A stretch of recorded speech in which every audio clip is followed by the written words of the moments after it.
Ambassador Lisa Monroe smoothed down her formal blue uniform as she entered the massive circular chamber of the Galactic Council for the first time. The room stretched upward in a dome shape with hundreds of alien representatives seated in rising tiers. Light filtered in through crystal panels above, casting rainbow patterns across the polished stone floor. "Remember to breathe," she whispered to herself. As Earth's first official representative to the Council, everything she did today would set the tone for humanity's place among the stars. Earth had only joined the Galactic Council 3 months ago. The collection of over 200 alien species had watched humans develop faster than light travel with great interest. Most species took centuries to reach that milestone, but humans had done it in mere decades after discovering alien technology. In the ruins on Mars, Lisa took her seat at the newly installed Earth station. The chair had been adjusted for human comfort, though it still felt strange. A small Earth flag stood on her desk alongside a translator device. "Welcome, representative of Earth," said a tall, willowy alien with silver skin who occupied the station, next to hers. "I am Counselor Trelgan of the Photoran Collective. We are pleased to have humans join our discussions today." Lisa smiled, grateful for the friendly greeting. "Thank you, Counselor. We're honored to be here." The chamber quieted as High Counselor Zerbiax, a being composed of what looked like floating blue crystals connected by electrical currents, moved to the central platform. Its voice resonated throughout the chamber without seeming to come from any specific point. "This council session is now in progress. Our first order of business, I demand immediate attention." A harsh voice cut through the chamber. All eyes turned to a reptilian being with red scales and a ridge of black spines running down its head. The Ricarian representative stood at its station, yellow eyes blazing. High Counselor Zerbiax's crystals pulsed with annoyance. "Representative Krozak, this is highly irregular. You must follow proper protocols." "Protocols mean nothing when my people are under attack." The Ricarian slammed a clawed fist onto its desk. "I formally accuse Earth of unprovoked aggression against Ricarian mining colonies in the Solanis Belt." Lisa felt the blood drain from her face as hundreds of alien eyes turned toward her. "That's impossible," she said, standing quickly. "Earth has no military presence anywhere near Ricarian space." "Lies," Krozak hissed. With a gesture, the reptilian alien activated the central holographic display. Grainy footage appeared showing ships bearing Earth insignia firing upon asteroid installations. The footage showed explosions and what appeared to be Ricarian workers fleeing in escape pods. Gasps and murmurs filled the chamber. Lisa stared at the footage in disbelief. "Those can't be Earth ships, there must be some mistake." "The evidence speaks for itself," Krozak said, voice dripping with venom. "Therefore, by ancient right, and with witnesses present, the Ricarian Imperium formally declares war against the planet Earth and all its colonies." The chamber erupted into chaos. Some representatives shouted questions, others demanded verification of the evidence. Several smaller species looked terrified at the prospect of conflict so close to their own territories. High Counselor Zerbiax's crystals flashed brightly, restoring order. "Ambassador Monroe, what say you to these grave accusations?" Lisa's mind. "Wait, High Counselor, Earth has no knowledge of these attacks. Our ships are not authorized to engage in any hostilities. I request time to consult with my government and investigate these claims." "A reasonable request," Zerbiax acknowledged. "The Council will recess for 2 standard hours. Representative Krozak, you will submit all evidence for verification. Ambassador Monroe, you may use the communication chamber to contact your leaders." 12 million miles away, Admiral John Carter stared at the message on his screen in stunned silence. Around him, the Earth Defense Command Center buzzed with frantic activity. "Sir, we're receiving emergency transmissions from Ambassador Monroe at the Galactic Council," reported Communications Officer Kate Summers. "The Ricarians have declared war on Earth." Carter ran a hand through his gray hair. "That's insane. We've barely had contact with the Ricarians. Get me the ambassador now." Minutes later, Lisa's worried face appeared on the main screen. "Admiral, they have footage showing Earth ships attacking their mining colonies. The footage looks real, but it's impossible. None of our ships have been anywhere near their territory, Carter confirmed. This has to be a fabrication or a misunderstanding. The Council is reviewing the evidence, but the Ricarians have already formally declared war, Lisa explained. Under Council law, that's a binding action. Carter's jaw tightened. How much time do we have? Unknown, but Admiral, our fleet is tiny compared to theirs. Earth has only 15 deep space vessels. Intelligence suggests the Ricarians have hundreds. Quality over quantity, Ambassador. Begin emergency diplomatic measures. I'll prepare our defenses. Carter turned to his staff as the call ended. Sound general alert. All ships return to Earth orbit immediately. In her laboratory beneath the Geneva International Science Center, Dr. Olivia Wright squinted at the holographic display. She had been analyzing the footage from the council meeting for 3 hours straight. Computer, enhance section 23B again, she instructed. The image zoomed in on what appeared to be the hull of an Earth vessel firing weapons. Olivia adjusted her glasses and leaned closer. The light refraction is wrong, she muttered to herself. And the weapon signature? She tapped rapidly on her keyboard, comparing the energy pattern to known Earth weapons. Her office door slid open as Commander Ethan Miller entered, his uniform disheveled from what had clearly been a rushed journey. Please tell me you found something, he said without preamble. The first Ricarian ships have already entered our solar system. They'll reach Neptune's orbit in 6 hours. Olivia pointed to her screen. The footage is fake, but it's an incredibly sophisticated fake. Look at the thruster patterns. Our ships produce a blue exhaust, but if you analyze the spectral signature, these are putting out radiation in a completely different pattern. Miller leaned over her shoulder. Can you prove it's fake in time? I'm trying, but... A sudden alert cut her off. Both their communicators beeped simultaneously. Commander Miller, report to Defense Command immediately, came Admiral Carter's.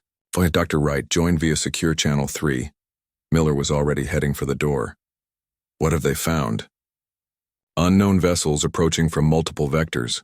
Carter's voice was grim. But they're not Ricarian. Long-range scans show at least 5 different propulsion signatures. Olivia and Miller exchanged worried glances. One enemy was bad enough. Admiral, Olivia asked, if those aren't Ricarian ships, then whose are they? The line was silent for a moment before Carter responded. That's what we need to find out. Because if the Ricarians have allies we don't know about, Earth is in even bigger trouble than we thought. Lisa Monroe stood before the emergency session of the Galactic Council, her voice steady despite her racing heart. Around her, the massive chamber buzzed with tension as representatives from 200 species watched Earth's diplomat fight for her planet. The evidence presented by the Ricarian delegation has been tampered with, she said, gesturing to the holographic display. Our scientists have identified multiple inconsistencies in the footage. The Ricarian representative, Krozak, hissed loudly. More human lies. While you waste time with words, our colonies burn. High Counselor Zerbiak's crystalline body pulsed with blue light. Order in the council. Ambassador Monroe has the floor. Lisa nodded gratefully. Thank you, High Counselor. Earth requests a neutral investigation team to examine both the evidence and the attack sites. We have nothing to hide. As voices rose in debate, Lisa felt a gentle tap on her arm.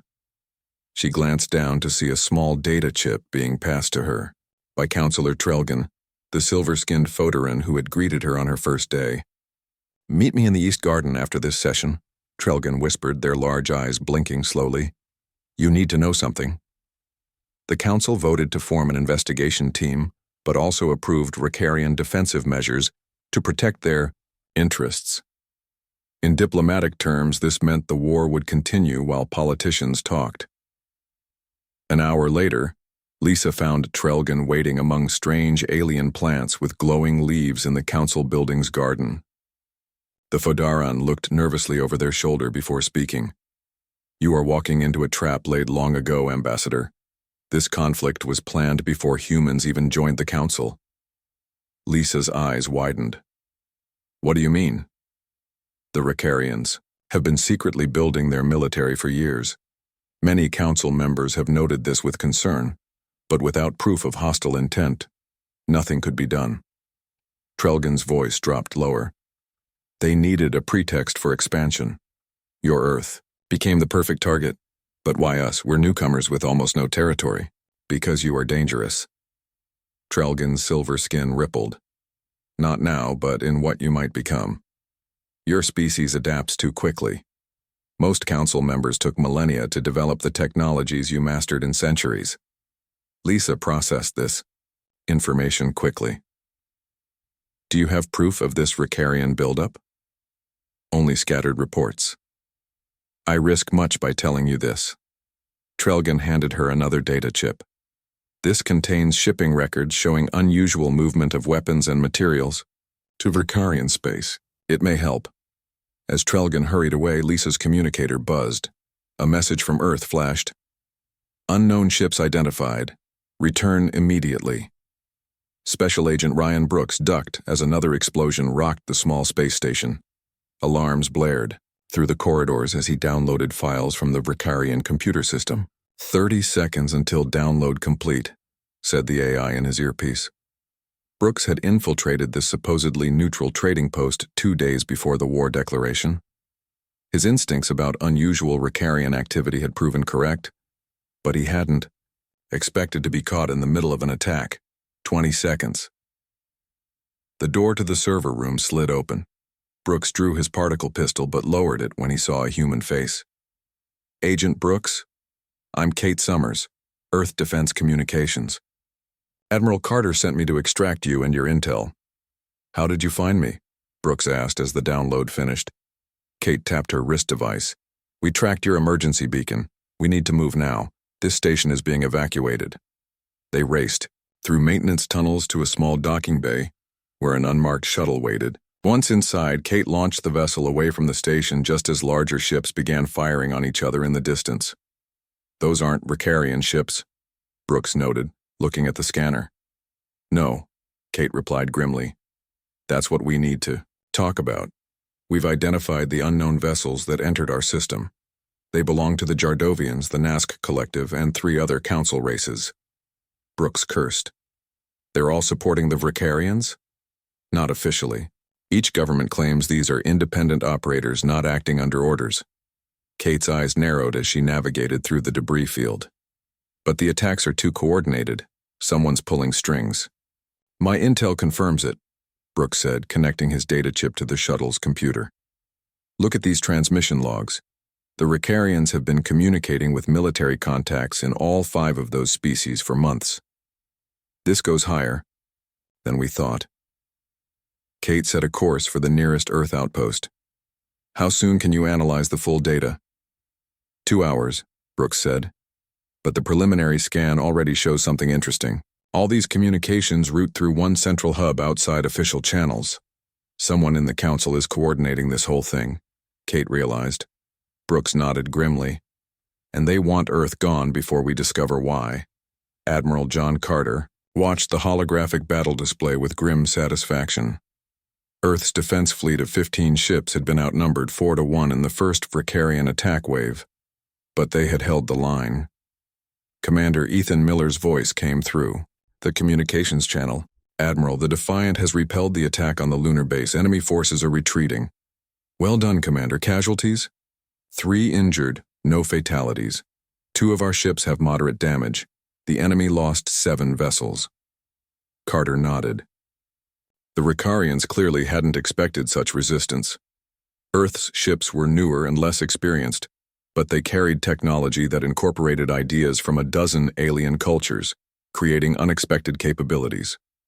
They underestimated us, Carter said, but they won't make that mistake twice. Implement Defense Protocol Hydra. Hydra, sir. Miller sounded surprised. That's untested. So were we, until today. Carter looked at the tactical display showing enemy reinforcements gathering beyond Mars. Distribute the fleet into 5 smaller groups. I want them to think we're retreating in disarray. And then we show them how humans fight when cornered. Carter's eyes hardened. History taught us guerrilla tactics long before we reached the stars. As orders went out, Carter received an urgent message from Dr. Wright at her laboratory. "Admiral," Olivia's excited voice came through. "I've found something in the Vricarian biological database. Their species has an unusual sensitivity to specific frequencies of ultraviolet light. It doesn't harm them, but it disrupts their vision completely for several minutes. Can we weaponize that?" "We already have. I've reconfigured the sensor buoys around Jupiter to emit those frequencies if triggered. If we can lure their ships into that area." Carter smiled for the first time in days. "Excellent work, Doctor. Send the specifications to Commander Miller immediately."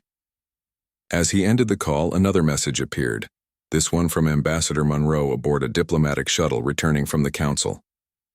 "Admiral, I have critical information about our situation. The Ricarians aren't acting alone, and I know who's helping them." Carter's expression darkened. "Get back safely, Ambassador. I think Earth just became the center of a much larger galactic game." Outside Earth's atmosphere, the defense fleet began to implement Protocol Hydra, breaking into smaller units that vanished among the planets and moons of the solar system. The Ricarian commander, watching this apparent retreat, ordered his forces forward in pursuit, unaware they were being drawn into a carefully laid trap. Commander Ethan Miller watched through the viewport as his ship, the Defiant, drifted silently behind one of Jupiter's smaller moons.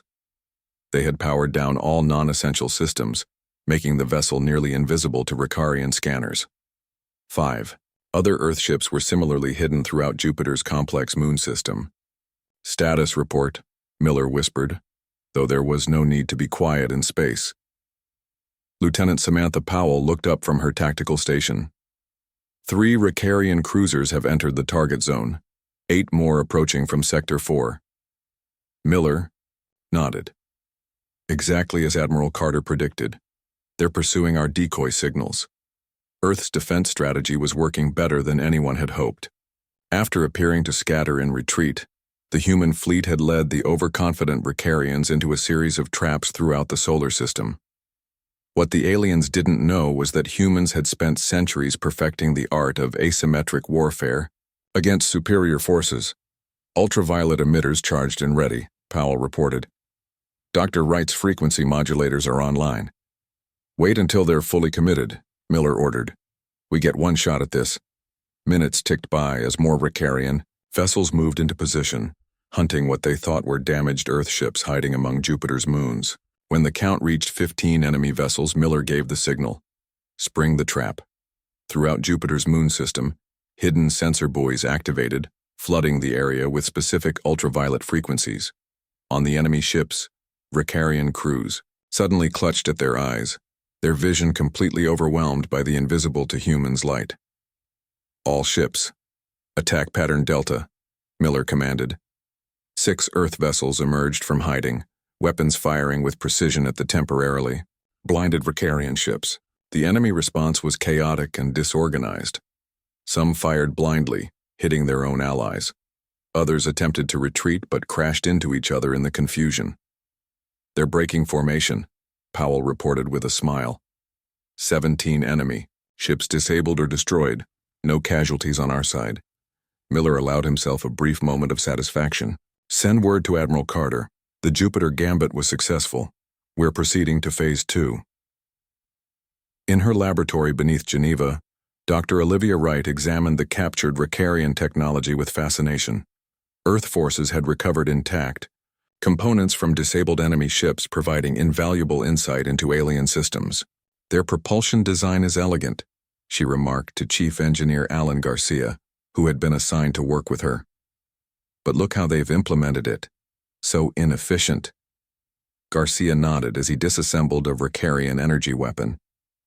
"They've had this technology for centuries but haven't improved it much. It's like they just follow the manual without questioning how things work." "That's their weakness," Olivia realized. "They don't innovate. Humans are constantly looking for better ways to do things." She pulled up a holographic display showing Ricarian ship schematics. "Look at their shield generators. They're powerful, but inflexible. They can't quickly adjust to different types of attacks." Garcia's eyes lit up. If we modulate our weapon frequencies. Exactly. Olivia was already typing calculations. We can switch faster than their shields can adapt. As they worked, Admiral Carter's face appeared on the lab's main screen. Doctor, we need good news. Our Jupiter victory bought us time, but the Ricarians are regrouping with reinforcements. We have something better than good news, Olivia replied. We found a way to penetrate their shields, and there's more. We've analyzed their cloaking technology and found a flaw. Carter leaned forward. What kind of flaw? Their cloaks hide ships from visual and standard sensor detection, but they create a subtle distortion in background radiation. If we recalibrate our sensors to detect this distortion, we can see their invisible ships, Carter finished. Outstanding work. How quickly can you implement these modifications? Garcia stepped forward. We've already prepared the specifications. We can update all Earth ships within 6 hours. You have 3, Carter said grimly. We've just received word that a Ricarian stealth fleet is approaching Earth. Ambassador Monroe and Agent Brooks believe it's carrying planet-killer weapons. On the captured Ricarian command ship, Special Agent Ryan Brooks and Kate Summers raced against time to decrypt the enemy's secure files. The ship had been seized during the Jupiter battle when a daring boarding party led by Lieutenant Powell had overwhelmed the blinded crew. I've never seen encryption this complex, Kate muttered as her fingers flew across the alien keyboard. She had quickly adapted to the Ricarian interface, showing the human talent for working with unfamiliar systems. Try this, Brooks suggested, connecting a small device to the console. It's an algorithm developed from patterns we found in their communication protocols. The screen flickered, then suddenly displayed hundreds of Ricarian text files and star charts. We're in, Kate exclaimed.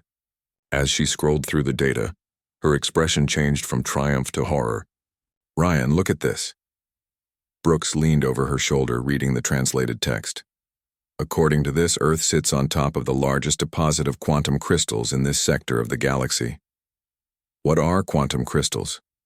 The key resource for next-generation faster-than-light travel, Brooks explained. With these crystals, ships could travel 10 times faster than current technology allows. The species that controls them would dominate galactic trade and expansion. Kate opened a star chart showing Earth glowing with an overlay indicating massive underground deposits. That's why they want our planet. Not because we're a threat now, but because of what's beneath our feet. And they're willing to wipe out our entire species to get it, Brooks added grimly. We need to get this to Admiral Carter immediately. As they prepared to transmit the data, the ship's sensors blared a warning. Outside the viewport, space rippled as several Ricarian vessels appeared from nowhere, their cloaking devices deactivated, as they prepared to fire. They've come for their ship, Kate realized, reaching for the emergency beacon. Before she could activate it, the lead Ricarian vessel exploded in a brilliant flash of light. 3 Earthships appeared, using the new detection system developed by Dr. Wright and Engineer Garcia. This is Commander Miller of the Defiant, came a voice over the communication system. Looks like you could use some assistance. As the Earth ships engaged the remaining Ricarians, Brooks secured the precious data. We've just found the real reason for this war, Commander, and it changes everything. On Earth, Admiral Carter received the transmission from Brooks. As he read about the quantum crystals, he understood the full stakes of the conflict. This wasn't just about defending Earth anymore. It was about securing humanity's place in the galaxy for centuries to come. Alert Ambassador Monroe at the Council, he ordered his staff. Tell her we've found why the Ricarians really started this war, and why certain council members were so eager to help them wipe us out. Ambassador Lisa Monroe stood at the center of the Galactic Council chamber, her voice clear and strong. Behind her, a massive holographic display showed the evidence that Special Agent Brooks and Kate Summers had discovered on the captured Ricarian ship. Honorable council members, Lisa said. What you see before you is the true reason for the Ricarian aggression against Earth. Our planet sits upon the largest known deposit of quantum crystals in this sector of the galaxy. The chamber erupted with shocked murmurs. Quantum crystals were rare and precious, the key to revolutionary advances in faster-than-light travel. Many species had searched for substantial deposits for centuries without success. The Vricarian representative, Krozak, leapt to his feet. This is another human deception. They create these lies to justify their unprovoked attacks on our peaceful mining operations. The only deception here, Lisa countered, is the one perpetrated by the Vricarian Imperium. She gestured, and the display changed to show intercepted communications between Vricarian leaders and representatives from 5 other council races. These transmissions prove that the Vricarians, along with their secret allies, planned this war months before the alleged attacks on their mining colonies. High Councilor Zerbiax's crystalline form pulsed with deep blue light, a sign of grave concern among his species. These are serious accusations, Ambassador Monroe. If verified, they represent a fundamental violation of Council principles. We submit all evidence for immediate verification by neutral parties, Lisa replied, and we request emergency sanctions against all involved parties until this investigation is complete. From his seat near the back of the chamber, Councilor Trelgan watched with growing hope. More species were speaking up in support of Earth's position. The Vricarians' plan was unraveling. Across the chamber, a tall, reed-like alien rose from its seat. This was Councilor Jilna of the Moraban Alliance, a species known for its strict neutrality in all conflicts. The Moraban Alliance has remained neutral in this matter, Jilna began, voice melodic and measured. However, we can no longer stand silent. Our long-range observers witnessed Vricarian ships attacking their own mining colony 3 days before they accused humans of the same act.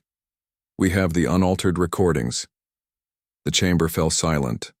The Moribans were respected for their honesty and their policy of non-interference. For them to speak out was unprecedented. Krozak hissed in rage. This council has clearly been corrupted by human influence. The Vricarian Imperium rejects these false accusations. We will continue our justified war without your approval. As the Vricarian stormed out, followed by representatives from his allied species, Lisa felt a mixture of relief and concern. They had exposed the truth, but the war was far from over. War leader Drastok slammed his scaled fist against the command console of his flagship. The reports from the Galactic Council filled him with rage. The humans have turned the Council against us, he snarled to his officers. Our diplomatic strategy has failed. His second-in-command, a veteran officer named Thraz, approached cautiously. War leader, perhaps we should reconsider our approach. The humans have proven more resilient than our intelligence suggested. Their technology improves daily, and they've already overcome many of our advantages. Are you suggesting we surrender to a primitive species? Drastok's yellow eyes narrowed dangerously. No, war leader, Thraz replied carefully. But our original plan assumed a quick victory with tacit council approval. We now face protracted conflict with council sanctions likely. Our supply lines will be vulnerable. Drastok turned to the tactical display showing Earth's solar system. The human defenses had strengthened considerably in the weeks since the war began. Their ships used unconventional tactics that confused Vricarian commanders trained in traditional formation warfare. We cannot retreat, Drastok decided. The quantum crystals are too valuable. We will escalate. He tapped commands into the console. Prepare the moon base assault. We will strike at their heart and break their spirit. As his officers rushed to comply, Drastok opened a secure channel to his remaining allies.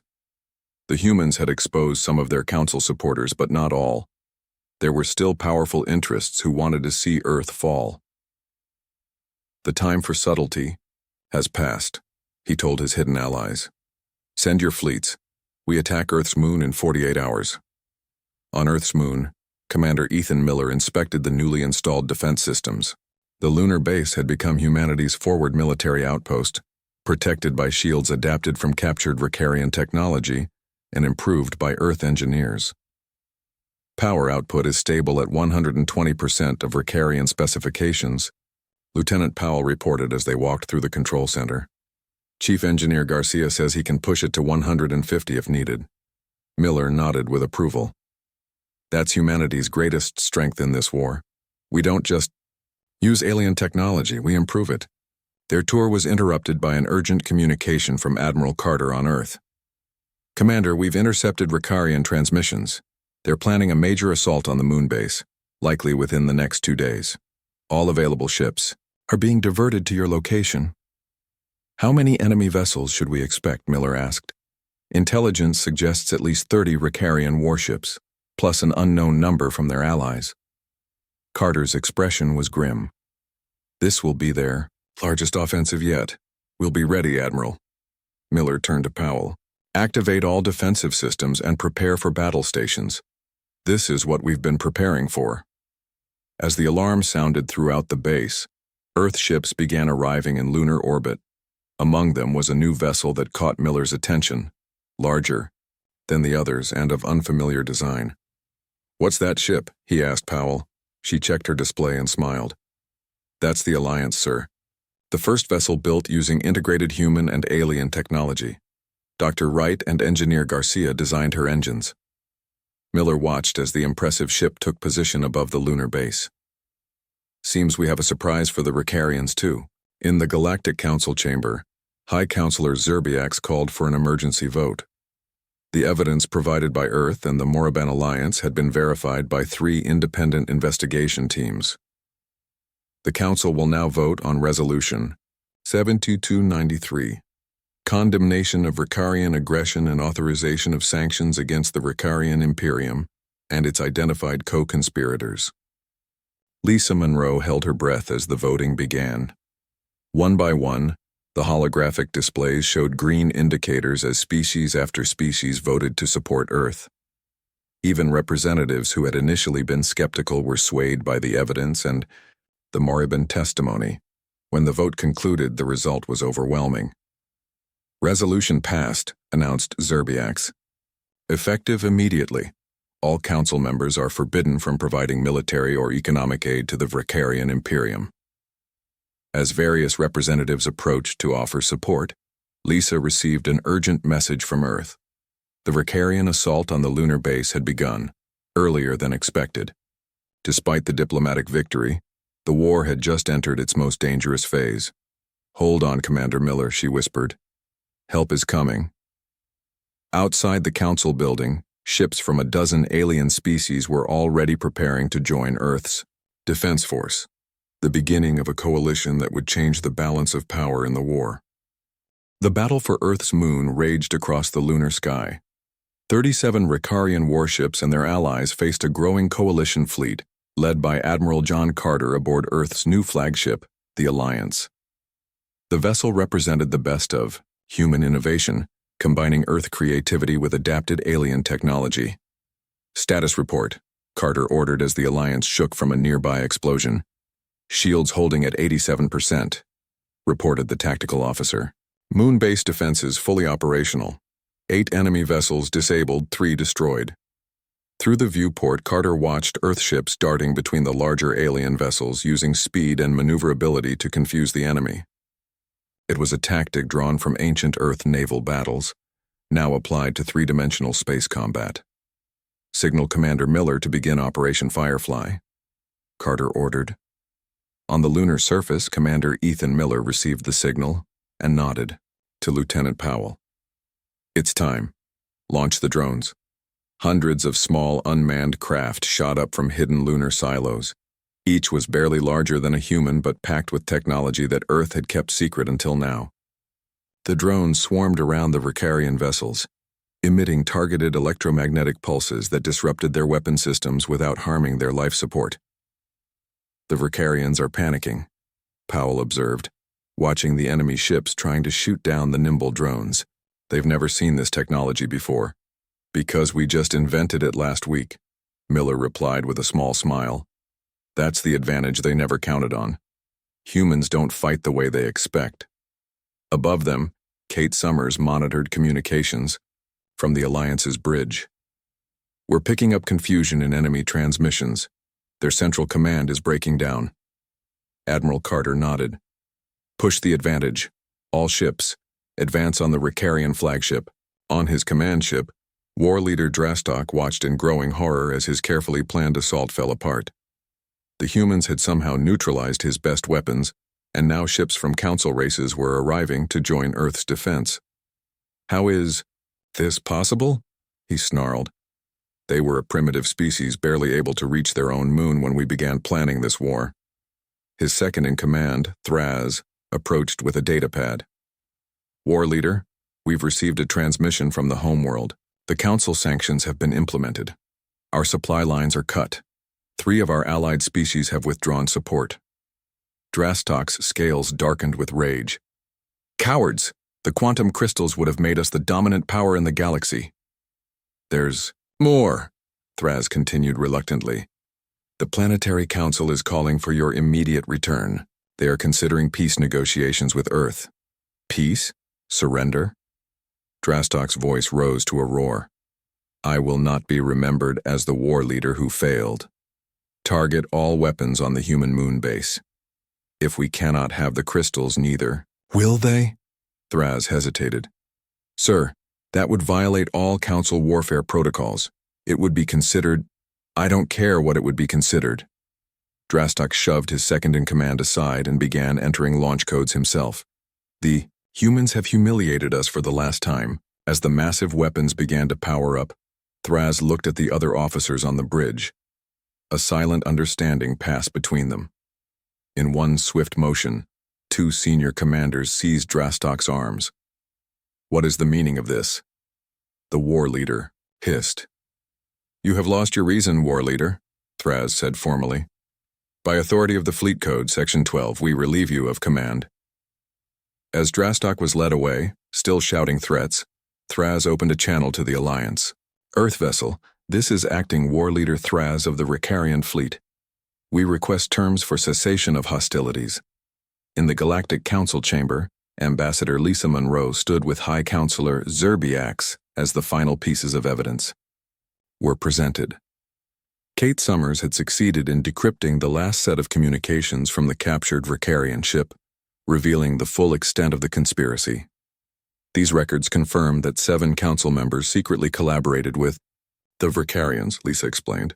Their plan was to eliminate human presence, extract the quantum crystals, and then divide control of faster-than-light travel technology among themselves.